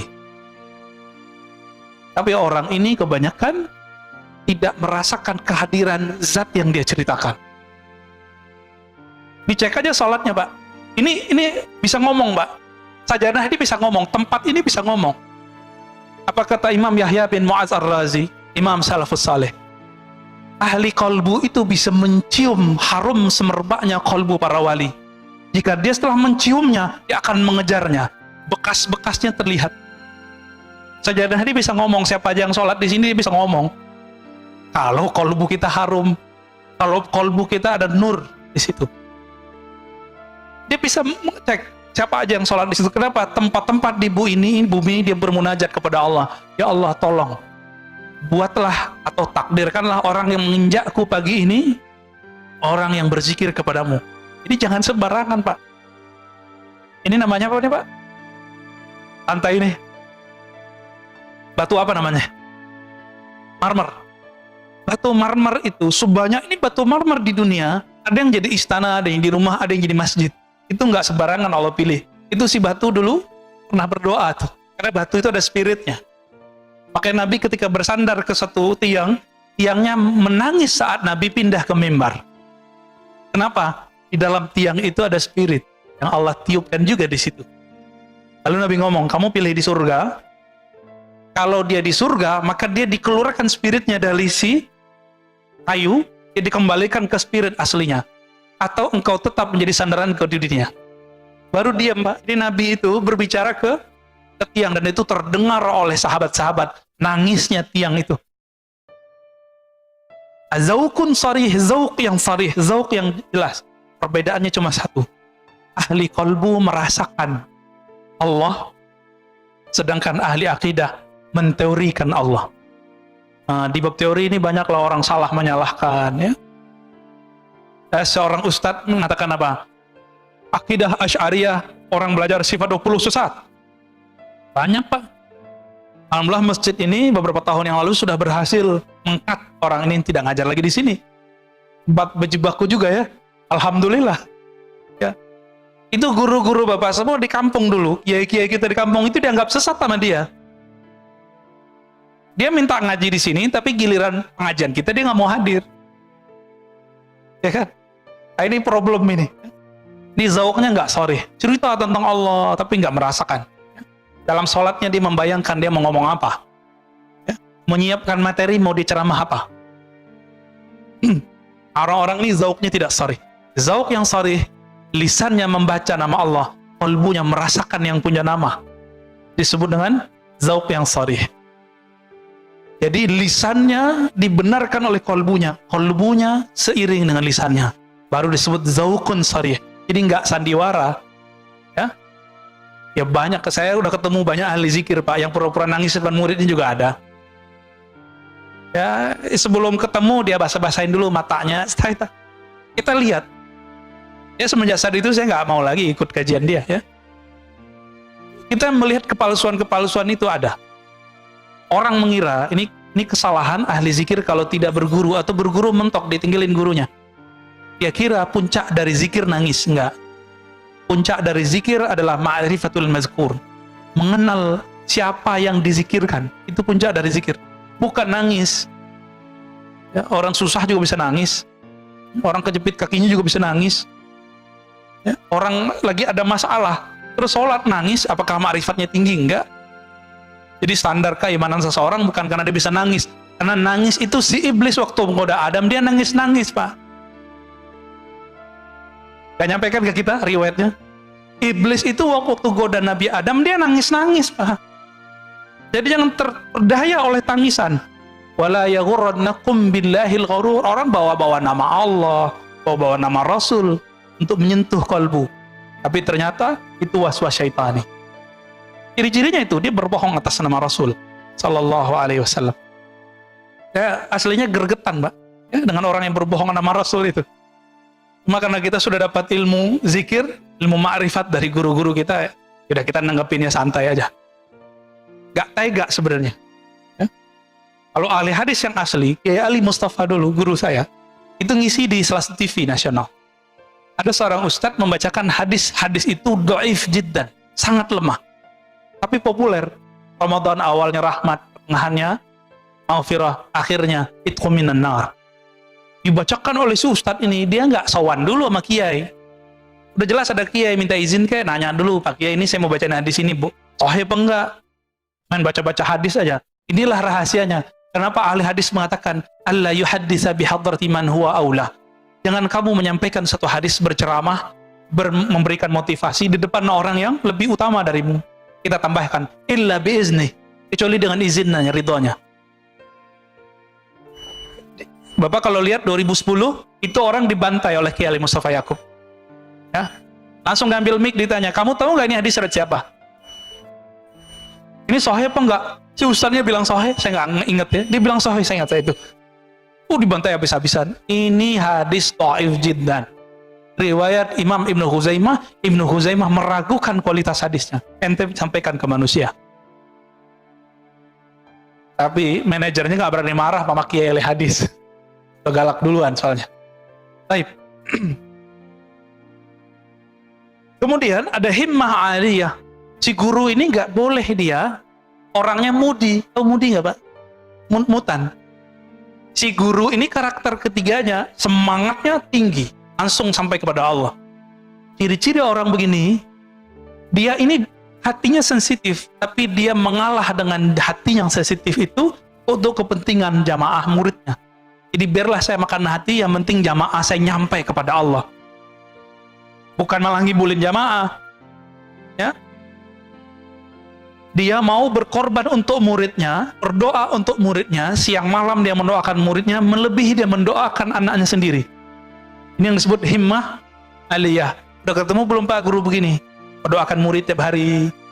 Orang tua aja cuma doain anaknya, biar dapat rezeki yang banyak. Mana orang tua berdoa, ya Allah, kumpulkan kami bersama keluarga kami, anak-anak kami di surga. Lapangkan rezekinya, masukkan dia ke surga. Jarang kan yang doa begitu? Rata-rata berizki, kayaknya hidup rezeki doang.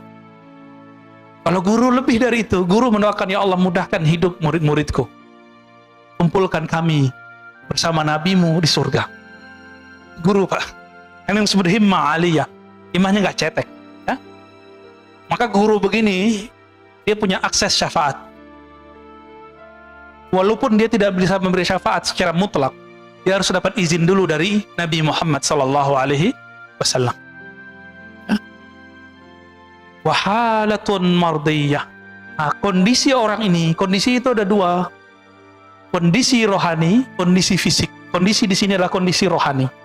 Kalbunya hanya berisikan nama Allah, ma'rifatullah, bukan dunia.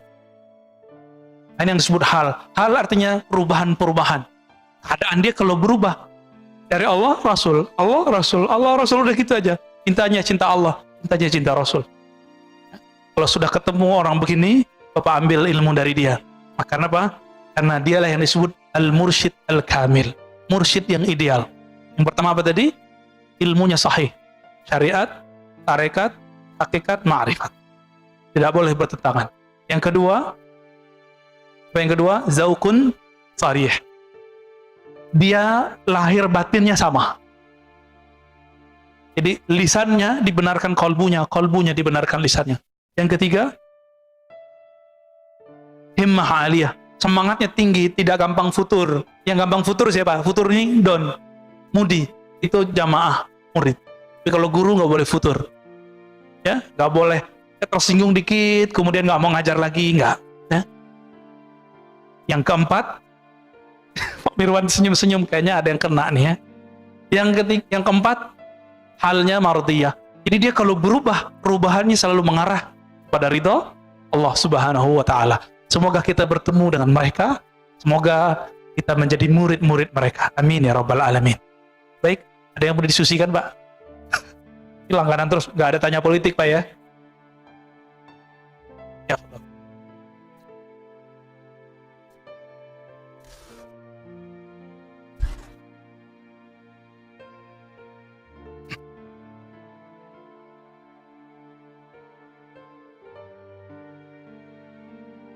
Langsung aja Pak Mirwan.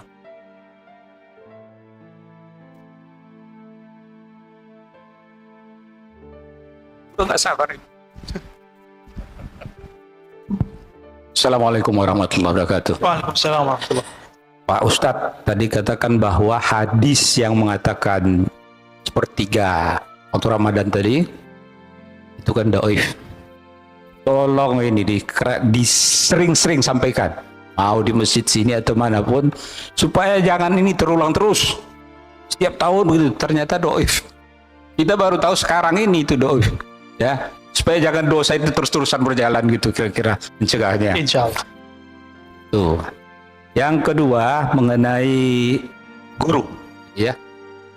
Kalau menurut saya dengan adanya perkembangan teknologi, orang sudah cenderung bukan seperti orang dulu lagi, taat kepada gurunya, tapi sudah mulai agak berpecah, ya, terpecah karena banyak guru-guru lain yang di medsos. Nah, ini pengaruh ini perlu juga dikasih. Yang ketiga mengenai ini tadi, kalau orang berbuat salah atau berzina dia, tapi dia tidak mengatakan berzina itu benar, tapi dia melakukan, ya. Nah, apakah ini yang dimaksud yang Ustaz sampaikan tadi, bahwa dia itu sebenarnya bisa saja nanti di akhir hidupnya dia menjadi wali? Kalau saya melihatnya begitu, dia sudah melakukan, berarti salah dia, gitu kan. Biarpun dia tidak menyatakan itu salah secara lisan, tapi secara perbuatan dia sudah melakukan itu. Demikian. Assalamualaikum warahmatullahi wabarakatuh. Orang itu mengira jalan menuju Allah itu cuma lewat taat. Tapi Bapak coba, udah bertahun-tahun taat, sholat tahajud nangis nggak? Antum sholat tahajud, langsung nangis bisa nggak? Belum tentu, saya jamin belum tentu. Paling ngantuk-ngantuk. Tapi kalau orang yang taat ini, dia merasa taat, akhirnya merasa suci, Pak. Jika Allah sayang sama dia, berarti dia kekasih Allah dong. Allah celupkan dia sesekali ke dalam zulumatil maksiyah, zulumatil zunub. Allah celupkan dia sesekali kepada kegelapan maksiat. Ketika dia dicelupkan sekali, dia merasa dirinya kotor, lebih kotor dari semua pemaksiat di bumi. Disitulah dia jadi wali Allah, Pak. Bukan berarti dia menghalalkan perbuatan maksiatnya, mau itu korupsi, meninggalkan sholat, mau apapun selain syirik, ya. Yang nggak mungkin jadi wali itu musyrik doang, nggak mungkin bisa jadi wali. Orang musyrik, syirik terbagi dua, ada zahir, ada batin. Syiriknya batin itu namanya riya. Riya ini yang masalah. Riyanya jamaah ingin dilihat sholat, riyanya ustadz lebih ganas, Pak.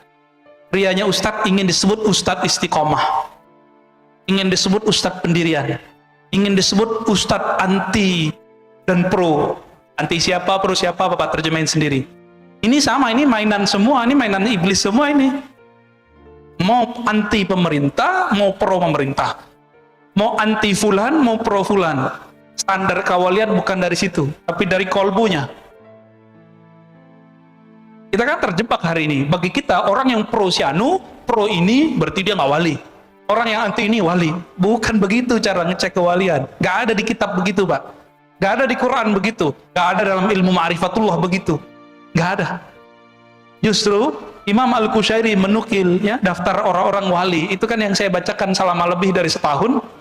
Itu daftar wali-wali, Pak. Ternyata mereka punya masa lalu yang gelap. Imam Junaid, tadi masa lalunya tukang gulat, berjudi dengan gulatnya. Imam siapa tadi? Fudail, dia ternyata perampok. Siapa lagi? Banyak sekali. Ibrahim bin Adham, itu anak raja. Anak raja tahu sendiri, ya. Itu perempuan bagi dia banyak suka-suka dia, Pak. Ibrahim bin Adham, tapi Allah berkehendak lain kepadanya. Itu sebabnya kita nggak boleh menjudge orang-orang yang maksiat itu sekarang, sebagaimana kita tidak boleh memuja-muji orang yang taat hari ini. Sama apa nggak boleh? Santai aja. Kita lihat saja nih, halnya mardiyah atau tidak. Maka yang terakhir ditaruh paling belakang. Halnya mardiyah atau tidak. Hal itu zahir batinnya. Dia kepada Allah atau enggak? Nanti tinggal dicolek, Pak, pemaksiat itu.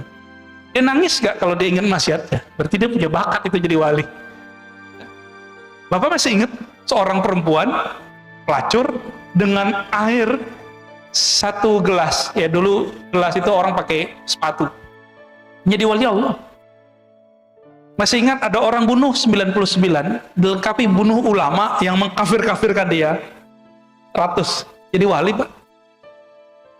Kok bisa jadi wali? Allah Allah nggak adil. Ente ulang lagi syahadatnya, bilang Allah nggak adil. Ya, teman saya bilang Allah nggak adil, saya ulang Pak syahadatnya. Alhamdulillah dia mengulang syahadatnya. Suka-suka Allah dong. Allah tidak boleh ditanya dia berbuat apa. Yang ditanya itu kita. Ini permainan Pak, permainan semua. Bersisa kurang zikir apa dia? Ratusan tahun dia beramal, muridnya udah nggak sempat lagi Pak. Jadi tempatnya masjid kayak gini, udah nggak muat. Muridnya disuruh naik, kamu naik. Bersaf-saf ke atas tuh naik. Duduknya bukan di bumi lagi. Tapi Allah batalkan kewaliannya. Ternyata dia bukan wali Allah, tapi wali syaitan. Zahirnya taat, tapi halnya tidak mardiyah. Halnya tidak diridhoi. Inilah makna kalam Abul Hasan Syazili. Apa kata beliau? Ini silakan diamalkan Pak, doa ini pakai bahasa Indonesia. Kalau diterjemahkan ya, Allahumma ja'al sayyiati sayyiat man ahbabta. Ya Allah, jadikan aku jika berbuat salah, jika terjebak kepada maksiat, jadikan aku orang yang salah dan bermaksiat, tapi engkau cinta kepadaku. Kalau Allah cinta kepada kita, kita buat salah, nanti Allah selamatin nggak kita? Apapun caranya nanti, orang yang dicintai Allah ini wali, pasti diselamatin. Itu. Bapak kalau sayang sama anak takut petir, dia lagi jalan. Ada petir, dia takut, dia nggak bisa berdiri, dia telepon, Pak, jemput saya di jalan ini. Kita nggak punya kendaraan, kita jemput Pak, walaupun hujan, anakku. Itu. Kira-kira begitu. Ya, jadi jangan terpedaya dengan banyaknya taat. Jangan terpedaya dengan tingginya marifat. Keselarasan 4 ini penting kita lihat. Insya Allah next kita ulang-ulang tuh hadis Pak ya. Ya, mari silakan di belakang. Yang lain? Ada? Di belakang. Ya, sudah.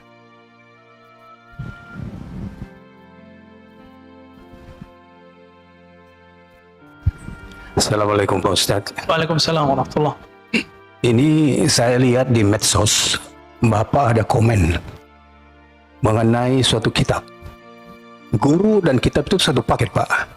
Bapak mengkhawatirkan, apa betul nih? Saya nggak tahu hoax apa enggak ya Bapak. Tapi Bapak ya, saya lihat di medsos itu, Bapak mengkhawatirkan ada satu buku, ada satu kitab, saya lupa namanya, yang katanya ini bahaya untuk generasi-generasi mendatang kita. Betul ya Pak? Apa ya? Saya ngajar banyak Pak, sebutin aja. Dari medsos itu saya lihat Bapak punya nama, makanya saya ingin suatu komen dari Bapak mengenai ini. Karena Aduh, saya ngajar kayaknya kitab hampir di semua tempat. guru dan kitab itu kan satu Pak ya. Jadi kalau diajarin sama guru dengan kitab yang Bapak bilang itu berbahaya untuk generasi yang akan datang kalau diajarin. Saya lihat di medsos itu Pak. Saya lupa, saya nggak bawa HP-nya, kalau nggak saya kasih lihat itu. Nah, nanti kalau sudah bawa aja Pak ya. Iya. Kasih ke saya. Ya itu. Baik. Kasih. Enggak, kalau komentar guru dan kitab satu kesatuan belum tentu Pak. Kitab ini ditulis oleh manusia. Benar nggak? Bisa salah nggak? Bisa. Itu udah jawaban udah. Ya. Tapi kalau Al-Quran bisa salah nggak? Penafsiran terhadap Al-Quran bisa salah nggak? Bisa. Hadis benar? Belum tentu. Ada hadis sahih, ada hadis dhaif. Tadi hadis tapi dhaif. Sama mimpi, kata Nabi, juz'un min 64 nubuwah. Sita wa arba'ina nubuwah. Mimpi itu 46 ada cabang-cabang kenabian. Itu salah satu ciri-cirinya adalah mimpi yang baik. Mimpi yang baik. Nah, kalau orang bohong atas sama mimpi, dia bohong atas sama Nabi. Hati. Ya, betul. Ada pertanyaan dari YouTube. Assalamualaikum warahmatullahi wabarakatuh. Salam. Apa yang mesti dilakukan kalau sempat dalam hati kita merendahkan orang yang tampak tidak lebih soleh dari kita? Yang pertama. Ya. Yang kedua, Assalamualaikum, mohon bertanya, apakah untuk mendekatkan diri dengan Tuhan dan melembutkan kolbu, kita harus belajar tasawuf? Dan apakah semua orang bisa mempelajari itu? Terima kasih. Wassalamualaikum warahmatullahi wabarakatuh. Assalamualaikum warahmatullahi wabarakatuh. Kalau kita merasa lebih baik dari orang, rendahkan orang, gimana caranya? Gitu ya. Apabila kita tidak menyadarinya secara rohani, maka Allah jika sayang kita akan membuat kita sadar secara kontan. Kayak tadi, jika ada orang yang taat ini, Allah sayang sama dia, terus dia merasa lebih taat dari orang, Pak. Apa yang Allah lakukan? Allah akan celupkan dia ke dalam maksiat, sehingga ketika dia selesai maksiat, dia kemudian ingat lagi, dia merasa hina di situ. Tinggal pilih, sadar sendiri atau nanti Allah yang sadarin. Ya. Dan yang kedua, Bapak Ibu yang bukan Allah, ingat satu hadis. Tidak masuk surga siapa yang di dalam dirinya ada 1 biji zarah kibr. Iblis itu kenapa tidak ada hak di surga? Karena di hatinya ada kibr. Ciri-ciri kibr sombong itu cuma satu, mengatakan seperti kata iblis, ana khairum minka, ana khairum minhu, aku lebih baik daripada dia ya Allah. Iblis ngomong sama siapa, Pak? Allah. Berarti tidak semua orang yang bisa mengakses ma'rifat kepada Allah dia kekasih Allah. Ya, iblis bisa ngomong begitu. Ya Allah, aku lebih baik dari dia. Berarti dia bisa dialog dengan Allah kan? Jadi ma'rifat iblisiyah ini, syaitaniyah ini, dia juga bisa komunikasi sama Allah, Pak. Tapi setiap kali dia mendapatkan suatu ilmu, dia bertambah sombong, bertambah sombong, bertambah sombong. Acaranya ingat hadis ini terus. Ya. Kalau masalahnya masalah yang lain, kalau masalah kehidupan, tinggal lihat aja ya. Kalau kita merasa lebih mulia karena harta, karena rumah, coba lihat. Si guguk, ayam, itu binatang-binatang sekitar kita, mereka kalau kenyang, nggak pernah bawa duitnya pulang, bawa makanannya pulang. Jadi kalau dia kenyang, dia tinggalin nggak makanannya, walaupun dia kemudian masih butuh besok. Jadi setamak-tamaknya hewan sekitar kita, dia tidak pernah nabung, Pak. Dan kita, sezuhud-zuhudnya kita nabung. Oh, kita kan manusia, Ustaz. Ya, itulah alasannya, ngeles lagi kan.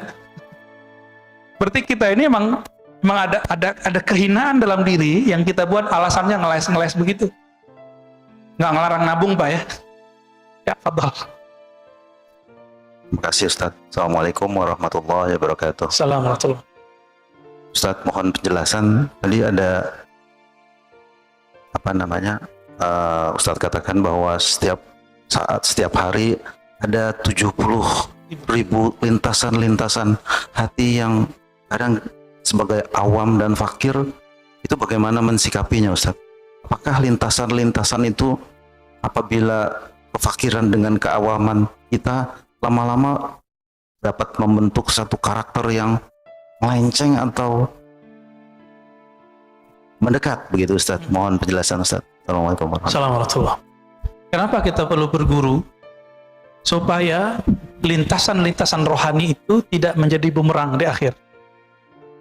Guru ini, kalau kita bersama dia, langsung lintasannya jadi baik semua, Pak. Kalau gurunya benar ya, yang tadi 4 syarat tadi. Secara zahir, guru itu harus bersanad, berijazah. Jadi maka kita kasih tahu, kita nasihatin diri kita sendiri, Bapak semua, kalau nyari mursyid zikir, pastikan dia bersanad, berijazah, mursyid. Pastikan dia punya ijazah. Boleh tanya temannya, gurunya, langsung ke beliau juga boleh. Orang udah berijazah, kemudian mengangkat murid lagi. Ini bahaya ya. Saya kasihan sama murid-muridnya, dan kasihan kepada orang ini. Mau dia katanya zikirnya ribuan kali, mau dia sakti, mau dia kasyaf, itu nggak ada urusan. Ya, khawatir nanti yang masuk kepadanya bukan malaikat, tapi iblis ring satu. Ma'rifat yang masuk itu dari sana. Hati-hati. Nah, ini banyak ya, banyak sekali. Ada orang nganggap siapapun yang melawan dia akan mati karena dia ahli zikir la ilaha illallah. Loh, yang matinya juga ahli zikir la ilaha illallah kok. Karena lintasan itu masuk, dipoleslah oleh syaitan. Ente karena ahli zikir, orang yang tentang ente mati. Tanya apa yang begitu? Ya, ada seorang ustadz, dia ngaku begitu, polisi macam-macam sama saya, tunggu aja sebulan 2 bulan keluarga ente habis. Dia ngancam begitu. Ya, itu khatir. Jadi bagaimana caranya? Dia harus punya guru yang ahli mengerti khatir. Itu sebabnya di zaman Rasulullah, setiap pagi majelis Nabi itu mereka setoran mimpi. Setoran mimpi, Pak. Karena mimpi itu bagian dari khatar. Ini belum jelas setoran mimpinya apa, udah cerita aja kepada orang. Ya? Baik, kira-kira begitu, Pak. Kita cukupkan, semoga pagi ini diberkahi oleh Allah. Lintasan yang masuk ke kalbu diridai oleh Allah Subhanahu wa taala, bertemu guru yang Allah ridai juga, hingga kita menjadi hamba yang diridainya. Rabbana atina fid dunya hasanah fil akhirati hasanah wa qina adzabannar. Allahumma rzuqna hubbak wa hubba ma yuhibbuk waj'al lana al-'amal alladhi yuballighuna ila hubbik. Ya Allah, beri kami cintamu, cinta orang yang mencintaimu, dan berikan kami keistiqomahan mengamalkan satu amalan yang menghantarkan kami kepada cintamu. Allahumma salli ala nabiyina Muhammad walhamdulillah rabbil alamin. Subhanakallahumma wa bihamdika asyhadu an la ilaha illa anta astaghfiruka wa atubu ilaik. Assalamualaikum warahmatullahi wabarakatuh.